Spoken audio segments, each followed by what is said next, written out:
Welcome to the Knowledge Seeker channel. The channel is dedicated to exploring critical issues in the world.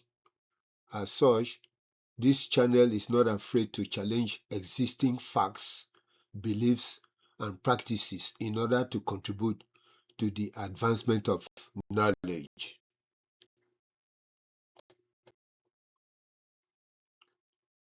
This presentation is titled, "The South-South has come to stay. Let it be. Minority groups struggle to create states in Nigeria." This is the map of the South-South geopolitical zone of Nigeria. It includes Cross River, Akwa Rivers, Bayelsa, Delta, and Edo states. As you can see, these groups were formerly in the eastern region and the western regions of Nigeria. And they decided to break away from the two main regions in order to reinforce their strategic interest. The South-South also includes various Igbo groups, since the Igbo population is very large. The purpose of this presentation is to accomplish three goals. One, to show that there is nothing wrong in the adoption of South-South as the geopolitical name of the ethnic groups in the most southerly part of Nigeria. Two, to pinpoint the historical trend in which minority groups persistently clamored for the creation of states, going back before the attainment of Nigerian independence. Note, due to the population disproportionality, minority ethnic groups cannot coexist on equal terms in the same regions with the three most populous ethnic groups in Nigeria. Hence, their desire to have a separate identity. And three, the South-South has come to stay as a geopolitical region of Nigeria.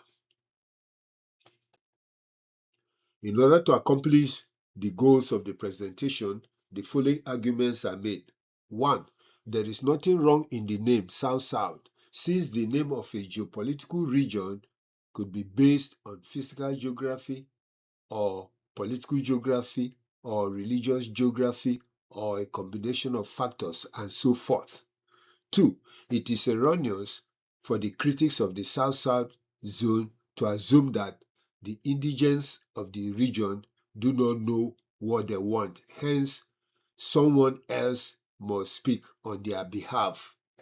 Three, the minority groups in Nigeria have been clamoring for separation from the majority ethnic groups even before independence, because it is the only way they can have a political breathing space to sustain their ethnic and cultural uniqueness.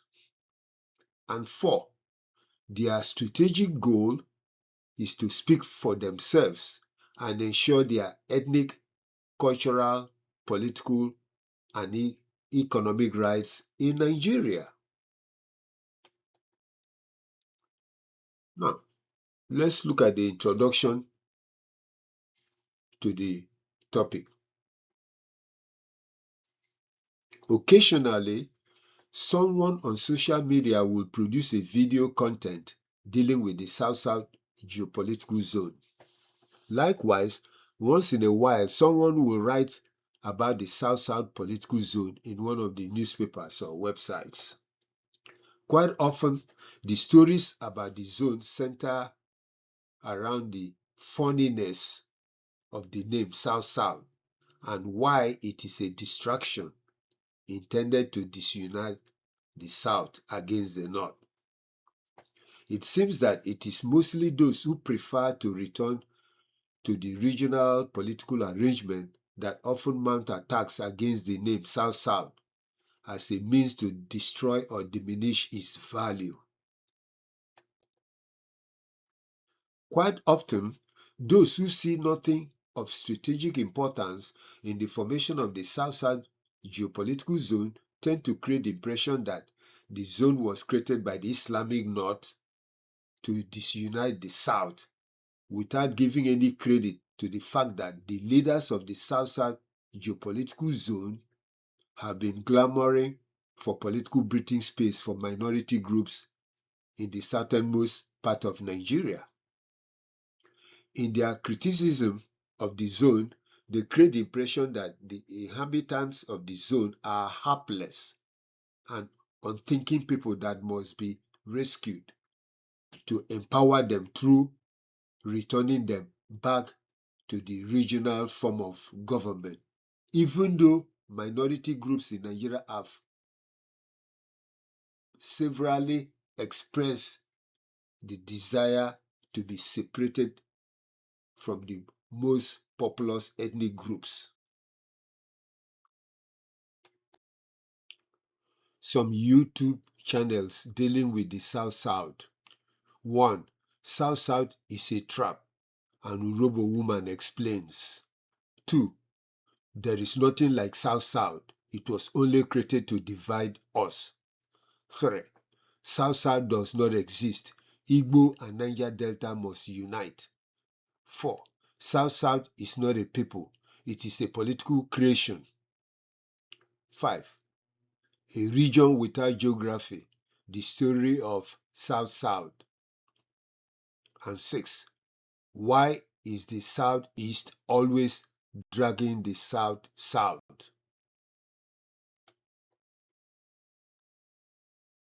Now, let's look at some articles that have been written about the name South-South.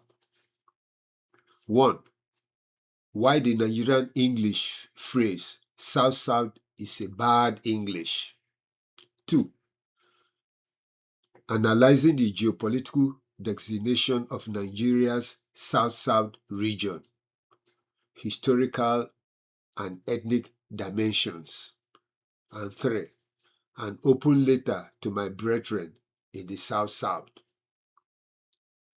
Note, there is no doubt that the oil-producing region, which is now known as the South-South, is being economically exploited. For instance, while oil and gas are totally nationalized, solid minerals are not nationalized. Moreover, almost all the oil blocks belong to non-indigents of the oil region. However, if the people in the region accept the name South-South, then let it be.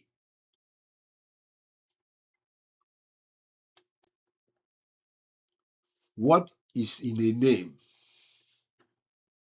That's a very important question. 1. Some critics, as indicated by some of the video presentations above, mock the name South-South. 2. Some say there is nothing like South-South in geography. 3. Some say that the name South-South is merely a political configuration, since there can be nothing like the South-South.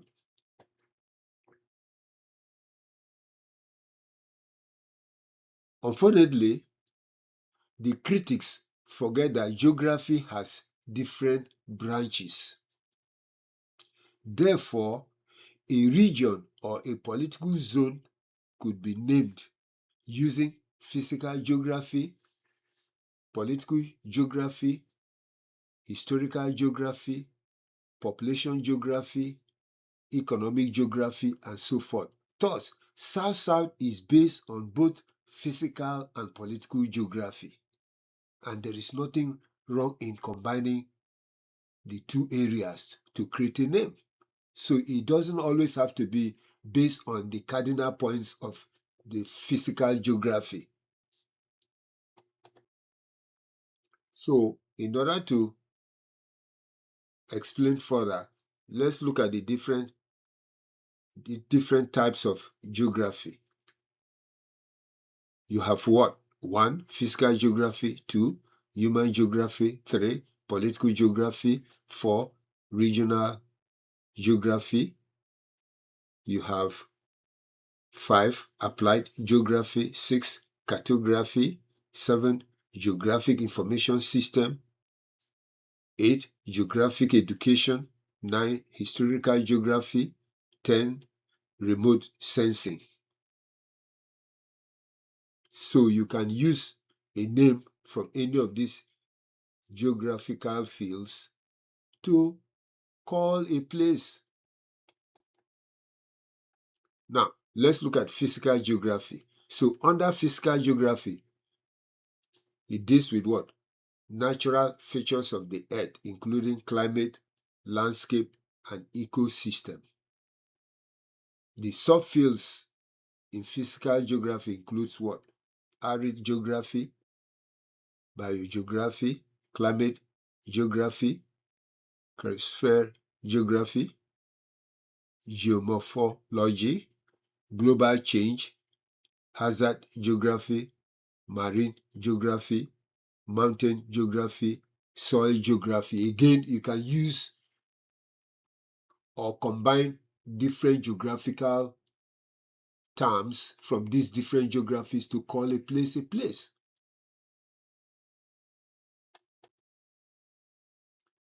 Let's look at human geography. Human geography focuses on the studies of people and their interaction with the earth based on their organization of space on earth.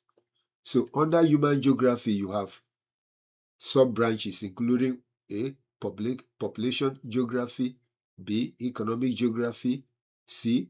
Geography of religion. So you can even divide the regions of a country based on religion. Medical geography, military geography, agricultural and rural geography, transportation geography, urban geography.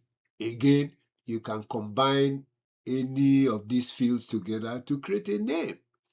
Therefore, there is nothing strange about the name South. If the people chooses that name, then let it be. Now, let's look at the geographical naming of political zones in Nigeria and probably elsewhere. Thus, a country can be divided politically based on physical geography or human geography and so forth. When Nigeria was divided into Eastern region, Western region, and Northern region, it was based on both physical and political geography as dictated by the 3 largest ethnic groups. It was political because 2/3 of the landmass of Nigeria was given to the northern region, while only 1/3 was given to the southern region by the British colonial authorities. If the northern and southern regions were given equal land masses, then it would have been based on physical geography. 2. Let's look at the 6 political zones in Nigeria. Although 5 of the current political zones seem to have been based on physical geography, hence the Northeast, the Northwest, North Central, Southeast, and the Southwest. However, there is also political undertone to the 5 zones. Hence, the land mass for each zone was politically motivated and not based on physical geography as such. Thus, the South is based on human geography with a particular focus on political and population geography. There is nothing wrong in dividing a country based on physical geography or human geography and so forth. So people should not think that there is the name South is funny or this or that, because there are different fields or branches of geography. As such, a country could be divided specifically based on political geography, population geography, religious geography, or through a combination of geographical factors. For instance, Pakistan was separated from India based on religious geography. In the US, the region often referred to as the Midwest. Yeah, if you go to the US, you always hear of the Midwest region. So the Midwest region is actually the north central region of the USA in terms of physical geography. The region is referred to as the Midwest because the original 13 colonies started in the northeast and the southeast regions of the US. So the region after the eastern belt was automatically referred to as the West. Therefore, the sub-region between the East and the West was called the Midwest, even though it is physically North Central USA.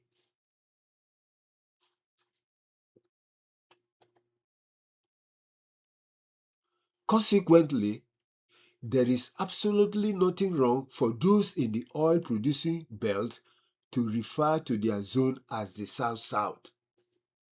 They choose the South-South because the zone is made up of sections of the former Eastern and Western regions.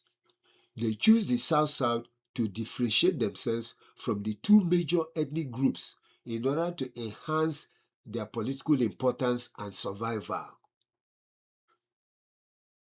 There is absolutely nothing wrong in their referring to themselves as the South-South because people all over the world have a right to call themselves whatever name they prefer. It is a fact that almost all political administrative units in Nigeria are based on political geography. This means that it is a waste of time and energy in attempting to justify the regions in Nigeria, as if the regions were created by God, therefore cannot be reconfigured as political relationships change. It should be noted that before the eastern and western regions were established by the British, southern Nigeria was broken into different geopolitical arrangements. For instance, A. You have Lagos Colony, which was established on March 5, 1862. B. You have Oil Rivers Protectorate that was established between 1884 and 1885. Then C. The Niger Coast Protectorate, which was established on May 12, 1892. So when the Niger Coast Protectorate was established, it covered the former Oil Rivers Protectorate.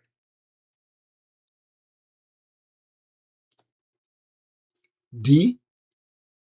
Southern Nigeria Protectorate was established in January 1900.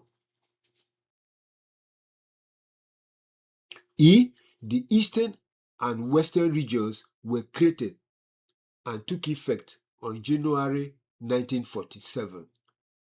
It came under the 1946 Arthur Richards Constitution. Consequently, political change is inevitable as the political dynamics change. So before Eastern region, Western region, Northern region, there were other geopolitical names. You have the Oil Rivers Protectorate, the Niger Coast Protectorate, the Lagos Colony, and the political dynamics keep changing. Hence, the regional form of government is no longer acceptable to minority groups in Nigeria. You can't go back to those three regions.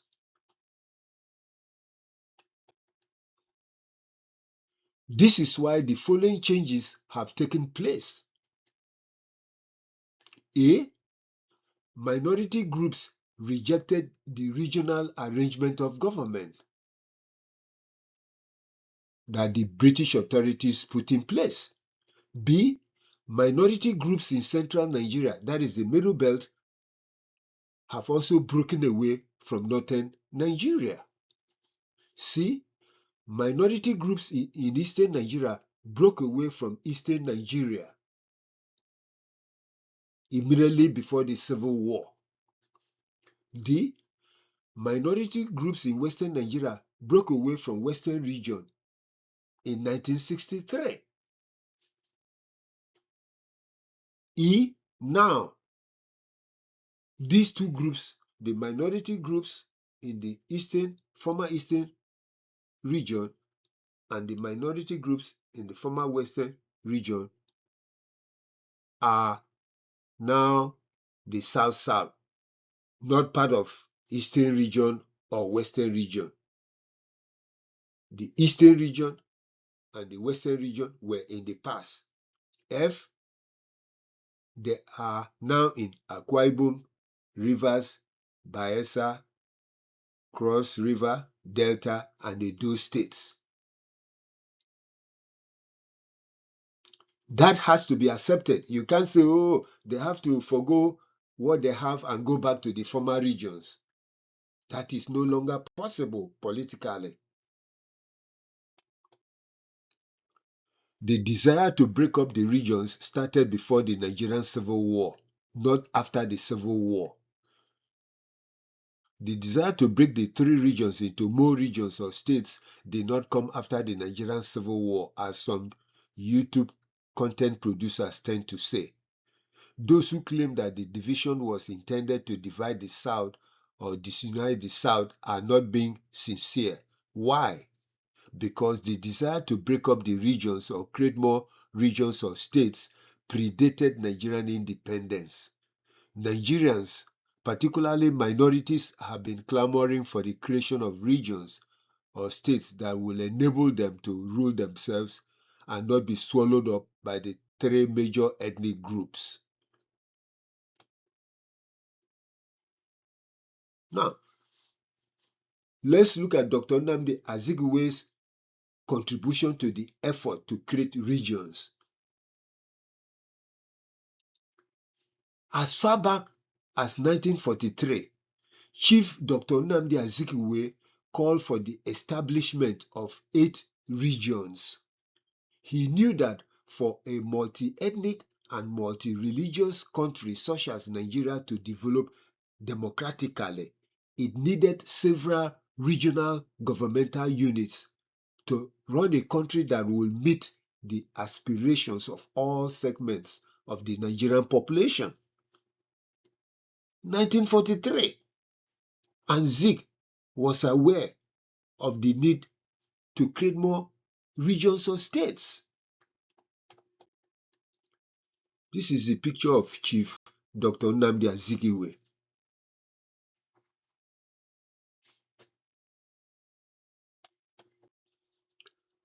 The 1946 Sir Arthur Frederick Richards Constitution of Nigeria. This constitution divided Nigeria into 3 regions, the northern, eastern, and western regions. Governor General Richards divided the south into the eastern and western regions but did not divide the northern region. So, the north remained as one while the smaller south was divided into 2 to reflect the 2 major ethnic groups in the region. This enabled the north to dominate the south. Those Nigerians who clamor for a return to the regional form of government are referring to the Richards regional governments. Now, let's look at minority groups' demand for the creation of regions or states. Again, it started before independence, not after the Civil War. 1. the people of the Middle Belt started agitating for the creation of states in the 1920s. So as far back as the 1920s, since they were greatly impacted by the ethnic and religious mix which tended to breed discrimination and conflict. The strident demand resulted in the establishment of political movements in the 1950s, including the Middle Belt People's Party, that is the MBPP, the United Middle Belt Youth Congress, that is the UMYC, and the Middle Zone League. The MBPP and the MZL joined forces to establish the United Middle Belt Congress, that is the UMBC, led by Chief Joseph Tucker. In particular, the UMBC spearheaded the creation of Middle Belt State in order to separate the sub-region from the northern region. The period between 1947 and 1960 was characterized by intense demand by minority groups for the creation of regions or states throughout Nigeria. This is the picture of Chief Joseph Tucker, who fought so hard for the establishment of a Middle Belt region or state in Nigeria, even before independence.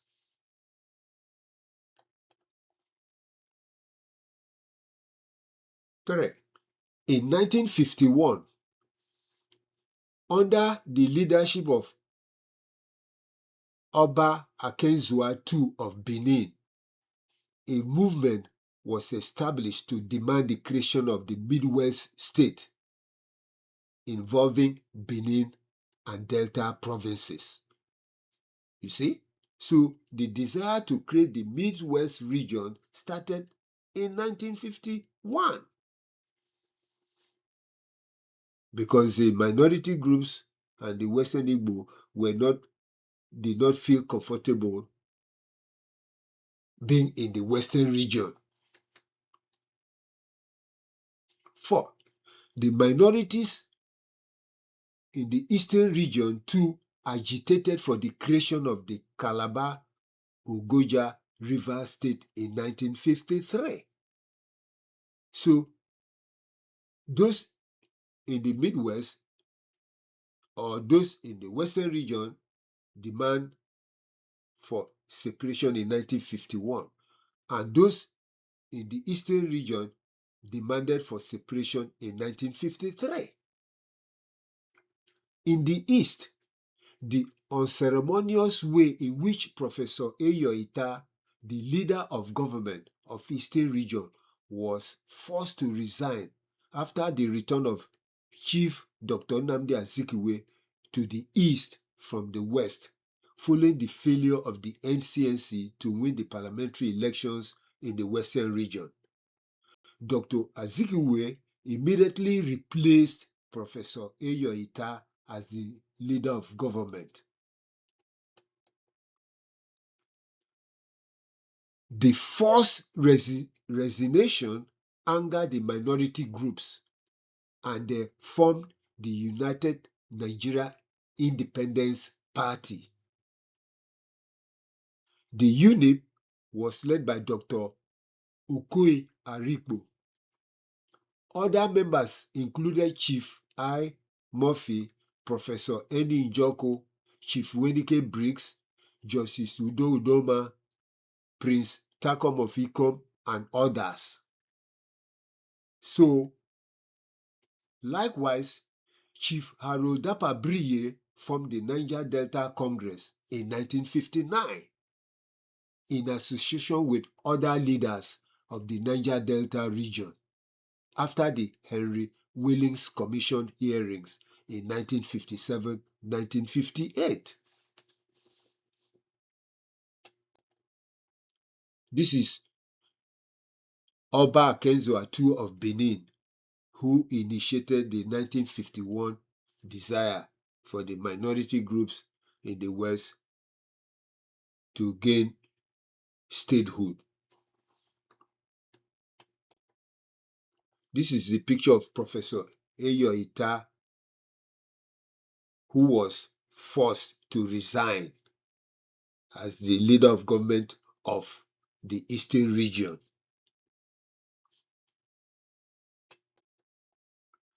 This is the picture of Dr. Okoye-Arikpo, who led the movement to form the UNIP party and also agitated for the Calabar-Ogoja-Rivers State movement. This is Chief Haro-Jenoware Dapabriye of Bonny, who formed the Niger Delta Congress in association with others in the Niger Delta region. Now, let's look at the Henry Willings Commission hearings in 1957-1958.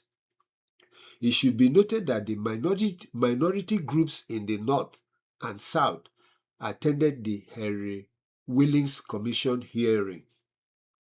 The minority groups requested that states should be created before granting independence to Nigeria.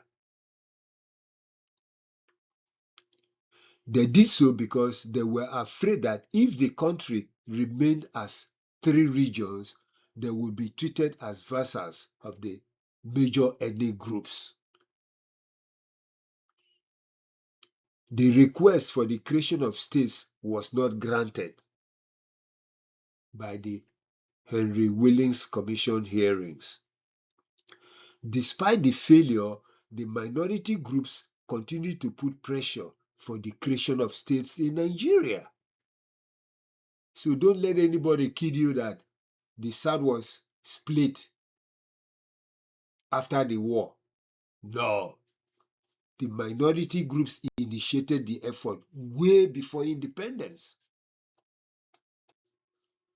Now, let's look at Chief Obafemi Awolowo called for the creation of states. Just like what Chief Dr. Nnamdi Azikiwe did.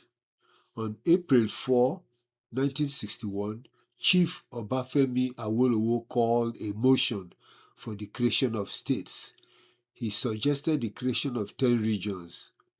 The regions included West, Northeast, Central, North Kano, Northwest, East, Calabar, Rivers, and Ogoja states. To ensure the activation of a truly democratic and federal system, he aligned with the United Middle Belt Congress, the UMBC, which became the major political party in the Middle Belt, led by Chief Joseph Taka, the fervent advocate for the creation of a Middle Belt state or region. This is the picture of Chief Obafemi Awolowo, the former premier of the western region of Nigeria and one of the major political figures in Nigeria, just like Dr. Nnamdi Azikiwe. The creation of 12 states.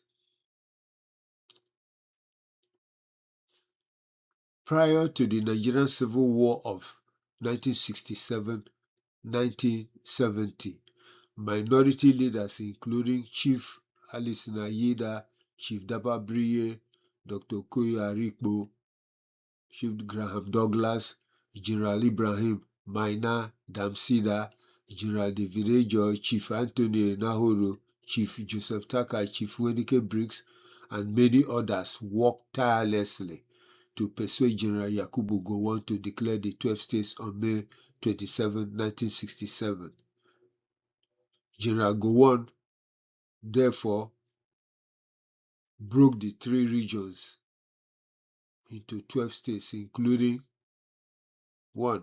Benue Plateau, 2. East Central, 3. Kano, 4. Kwara, 5. Lagos, 6. Midwestern, 7. North Central, 8. Northeastern, 9. Northwestern, Rivers, 11. Southeastern, and 12. Western states. So, General Yakubu Gowon, from a minority ethnic group in central Nigeria, was responsible for drastically altering Nigeria from the three regions into 12 states before the Civil War started. It could be said that the date on which the states were declared was intended to reduce minority support for Biafra prior to the Civil War. This is the picture of General Yakubu Gowon, the first Nigerian head of state to actually create states that benefited minority groups in Nigeria.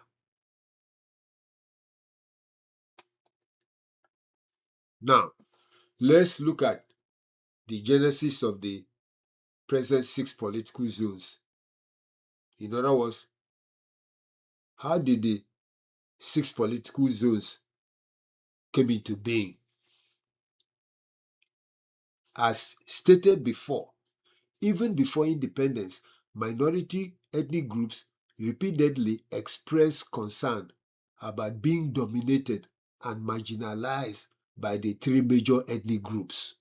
As a result, their involvement in the political process has been targeted at addressing their plight vis-a-vis the 3 major ethnic groups. Do not forget that the Hausa, Igbo, and Yoruba are 3 of the most populous ethnic groups in Africa.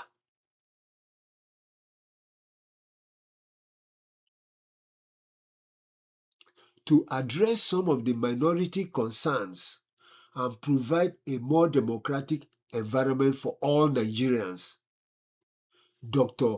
Alex Ekwueme, I repeat, Dr. Alex Ekwueme, the Vice President of Nigeria during Alhaji Shehu Shagari presidency, developed the 6th geopolitical plan and worked with Chief Bisi Onabanjo to enhance it while they were in detention between 1983 and 1985, following Major General Muhammadu Buhari's coup that overthrew President Shagari. So it was Dr. Alex Ekwueme, an Igbo, who actually come up with the idea of the 6 geopolitical zones.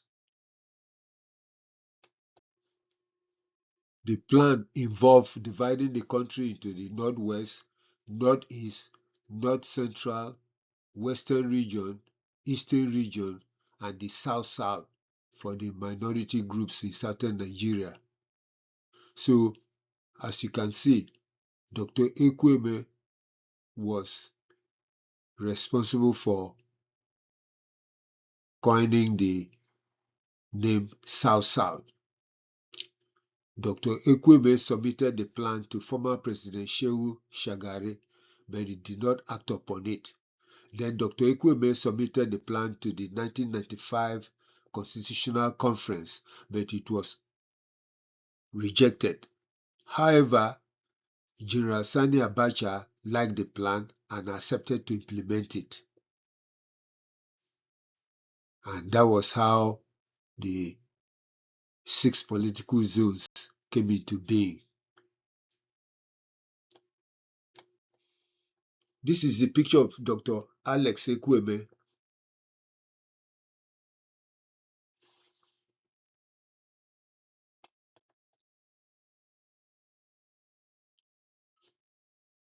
Now, let's see how the South-South zone originated from the Ekwueme Onabanjo plan. Therefore, the South-South zone was designed to represent the minorities in the former Eastern and Western regions. Apparently, it has enabled the groups, including some Igbo groups in the zone, to express themselves. Since geopolitical arrangements reflect political wishes of the people, there is always demand for changes. Hence, the Igbos in Delta State want the creation of Anioma State that should be grouped with the Southeast geopolitical zone. If the effort succeeds, then Anioma will be moved from the South-South to the Southeast, and there is nothing wrong with that. That is what democracy is all about. The political system must be changed regularly to reflect the wishes of the people. So you can't insist on everybody going back to the region, to the regional form of government. That cannot be. Changes must take place regularly. Conclusion. The following observations are made. 1. Indeed, there is nothing wrong with the name South-South, since the name of a political region could be selected based on different geographical considerations apart from physical geography. It is erroneous for the critics of the South-South zone to assume that the indigents of the region do not know what they want. 3.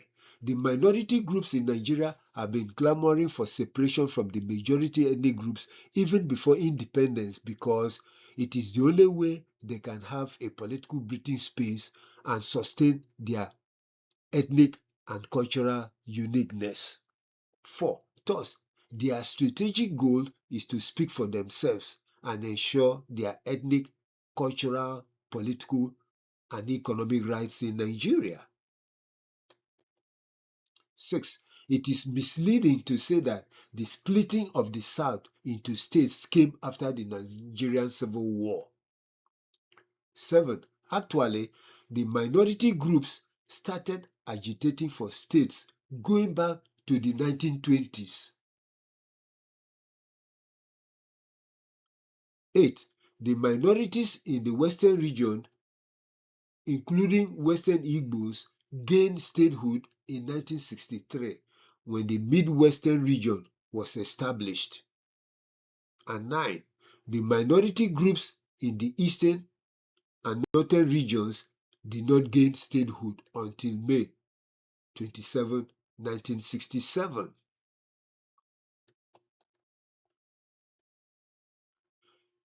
Major political figures like Chief Dr. Nnamdi Azikiwe, Chief Obafemi Awolowo, Chief Anthony Nahoro, Chief Dapabriye, Chief Jonathan Marere, Chief Mokoro Mowo, Dr. Okoye-Arekpo, Chief Ebong Eyo-Uyo, Chief Joseph Taka, Chief Okotie-Eboh, Alison Ayida, Chief Dennis Osadebe, Wenike Briggs, Chief Kensaro Wiwa, Dr. Alex Ekwueme, and so forth contributed to the discourse on dividing Nigeria into several geopolitical zones. If the generality of the people in the Niger Delta South-South accepts the name South-South, then it should remain so. They are free to change the name if they choose to do so, whenever they choose to do so. But please Don't tell them to go back to the regions. They have a right to decide what they want in Nigeria. Thank you for listening to this presentation. Please subscribe to the channel and listen to other captivating presentations on different topics of interest. Again, thank you. Please subscribe to the channel.